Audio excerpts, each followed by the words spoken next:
नमस्कार, CL Himachal news में आपका स्वागत। आज हम आपको मिलवाने जा रहे हैं एक बहुत बड़ी हस्ती से जो हमारे शोगी के ही बुजुर्गवान हैं और इनको आप जानते भी होंगे, बहुत से लोग इनको जानते भी होंगे, पहचानते भी होंगे। ये है हमारे शोगी एरिया के कवि नारायण सिंह वर्मा जी, और जो हिंदी में 51 कविताएं लिख चुके हैं और अगला जो इनका टारगेट है वो 51 जो है कविताएं लिखने का है, वो भी पहाड़ी भाषा में, जबकि 34 जो ये पहाड़ी भाषा में जो ये कविताएं पूरी कर चुके हैं। तो आइए मिलवाते हैं वर्मा जी से। वर्मा जी, आपका स्वागत है। पहले तो आप अपना परिचय दें हमारे दर्शकों को। मेरा नाम नारायण सिंह वर्मा है और मैं ग्राम पंचायत जलेल धारी में मेरा जन्म हुआ है 1946 में। जी जी।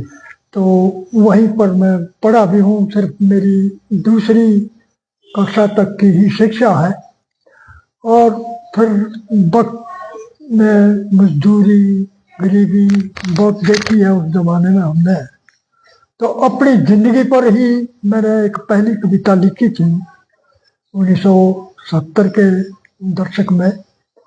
तो उसके बाद कुछ विचार होता रहा, मैं लिखता रहा और फिर मैंने आकाशवाणी शिमला से भी 10 प्रोग्राम दिए हैं पहाड़ी कविताओं में, और भाषा विभाग की तरफ से भी राज्य स्तरीय जिला स्तरीय कवि सम्मेलनों में मैं जाता रहा हूँ, कई प्रोग्राम दिए हैं।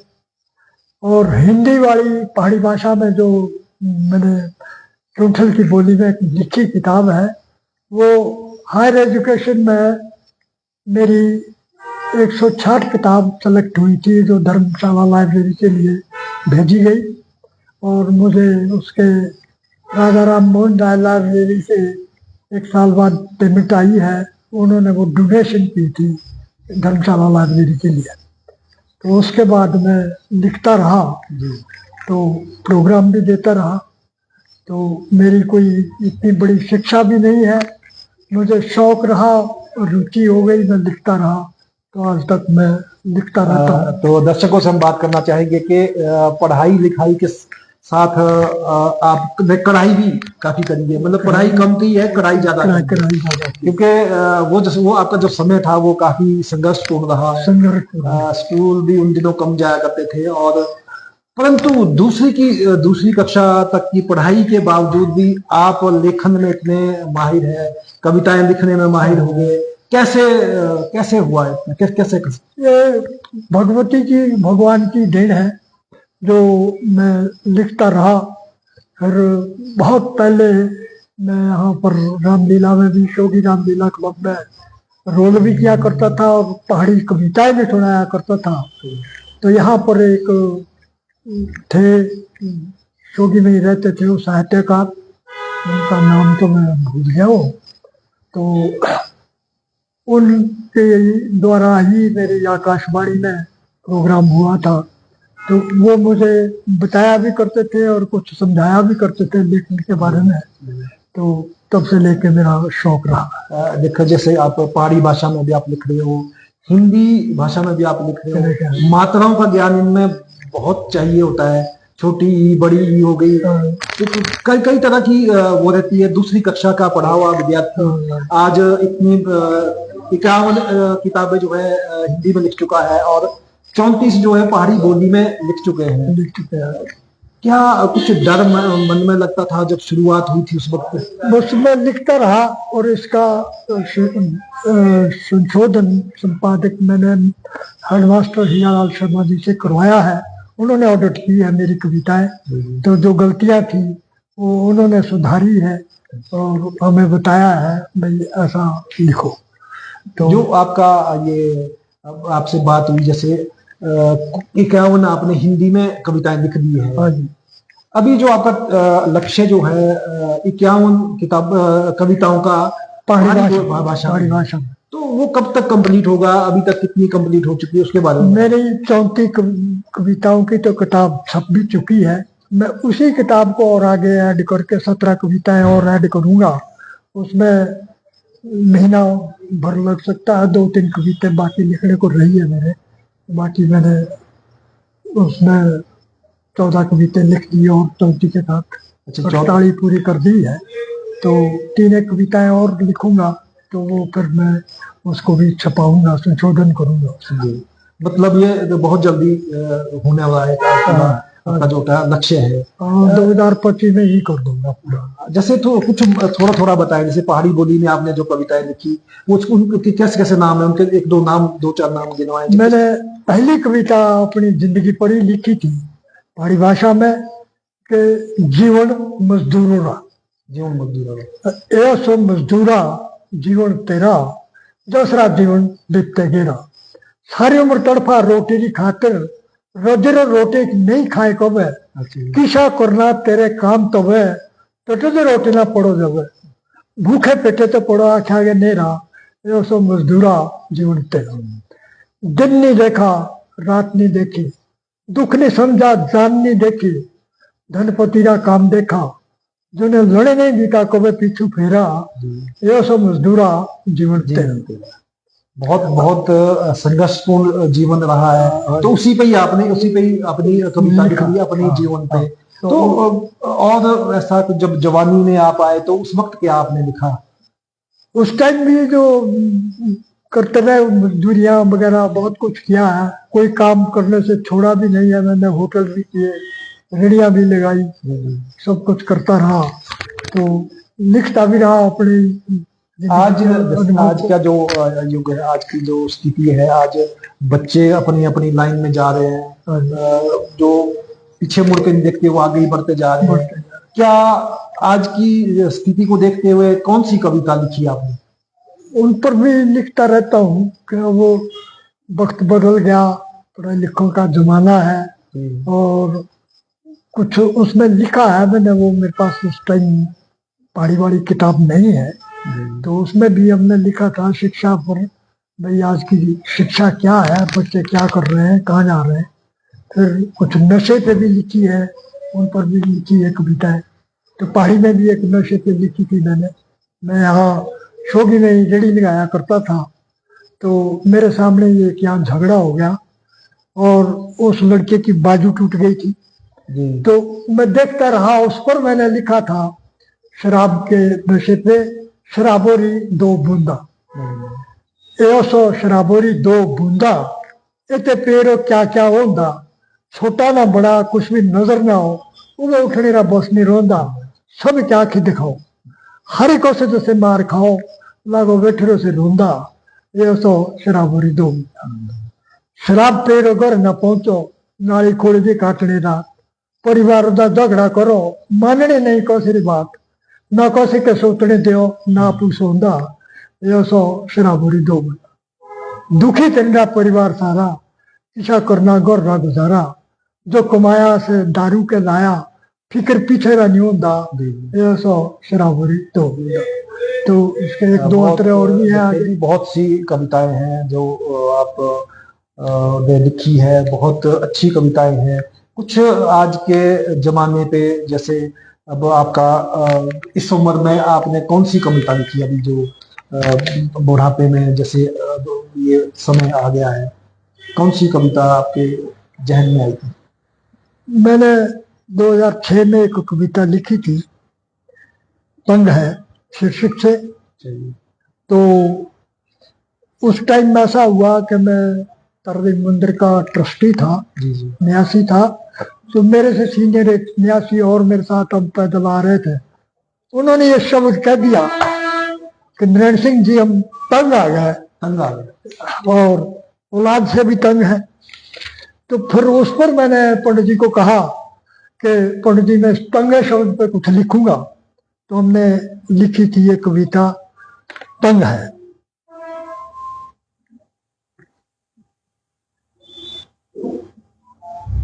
देखिए, तो उस पर हमने लिखा था, ऐ मालिक तेरा ये कैसा रंग है, आज सारी दुनिया लगती तंग है।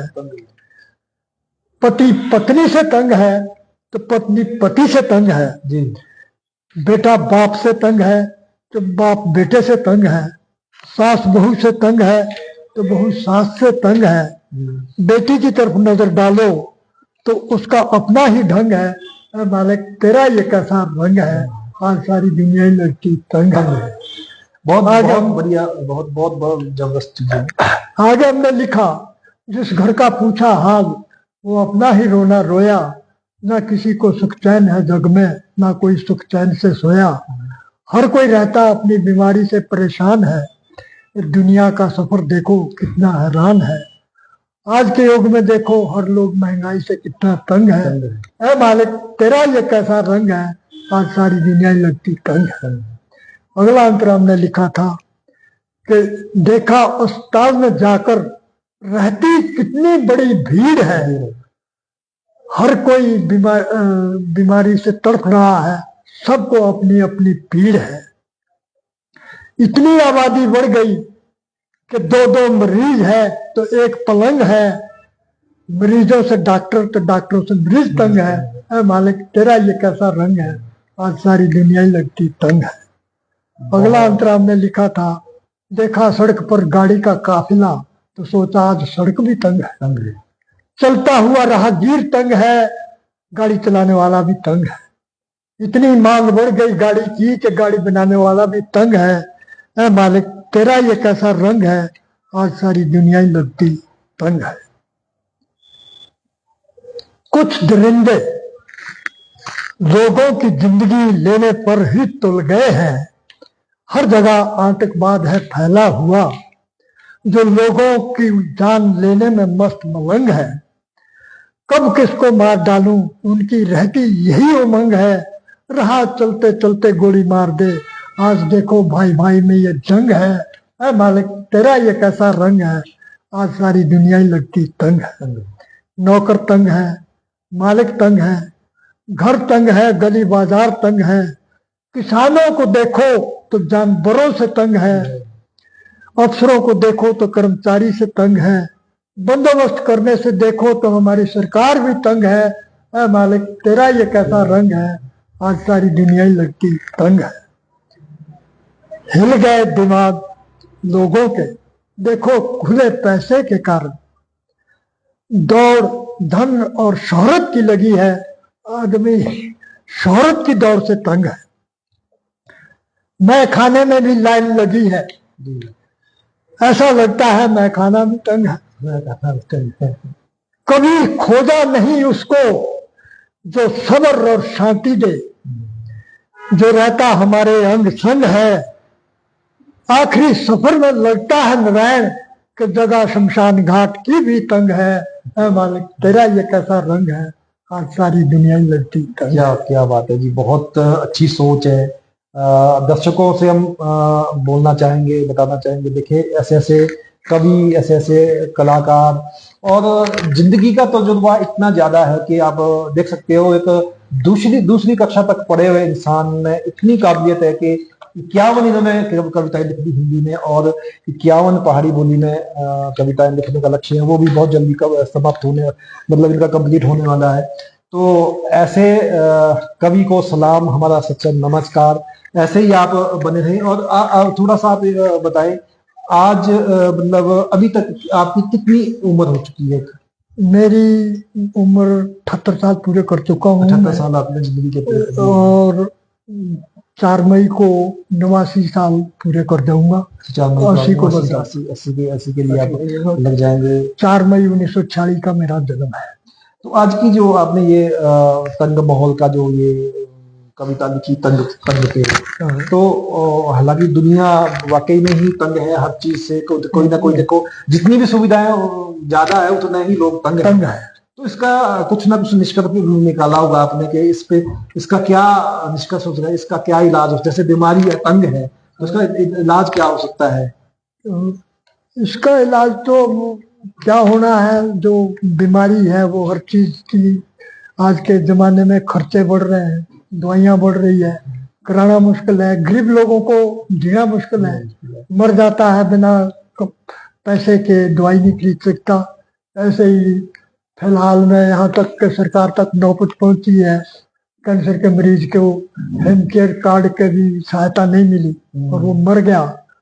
तो ऐसे हालात हैं आज के जमाने में, तो हर आदमी के बस का रह नहीं गया कि आदमी किसी चीज का इलाज कर सके या सब आदमी इस चीज को प्राप्त कर सके। तो आप ऐसे ही अपनी दर्शकों से हम यही गुजारिश करेंगे कि आप ऐसे ही अपनी कविताओं से दर्शकों का मनोरंजन करते रहें, दर्शकों के लिए प्रेरणा बनते रहें। तो दर्शकों, ये थे हमारे साथ आज हमारे शोगी एरिया के कवि, जिन्होंने अच्छी अच्छी कविताएं लिखी है, पहाड़ी बोली में भी और हमारी हिंदी में भी। बहुत अच्छी लगी, क्योंकि कुछ दिन पहले मैंने इनका कोई वक्तव्य सुना था, तो मुझे आज सौभाग्य प्राप्त हुआ इनसे मिलने का। जो आज हमारे साथ रूबरू हुए हैं, इनका बहुत बहुत धन्यवाद। ऐसी कविताएं लिखते रहें, आगे बढ़ते रहें, और हमें भी इनसे सीखने को मिलता है, हमें भी इनसे प्रेरणा मिलती है। ऐसी ही विभूतियों से हम आने वाले समय में भी आपको मिलवाते जाएंगे। आप हमारे इस स्ट्रीम को लाइक, शेयर, कमेंट्स जरूर करें। आपको ये कैसा प्रोग्राम लगा, क्योंकि हम आज के बाद ये समय समय पर ऐसी ऐसी चीजें करते रहेंगे, ऐसी ऐसी विभूतियों से मिलवाते रहेंगे। बने रहिए सीएल हिमाचली न्यूज के साथ। तब तक के लिए नमस्कार, जय हिंद, जय हिमाचल। अगली अपडेट के साथ हम आपके साथ फिर आपके समक्ष फिर हाजिर होंगे। नमस्कार, जय हिंद, जय हिमाचल। धन्यवाद।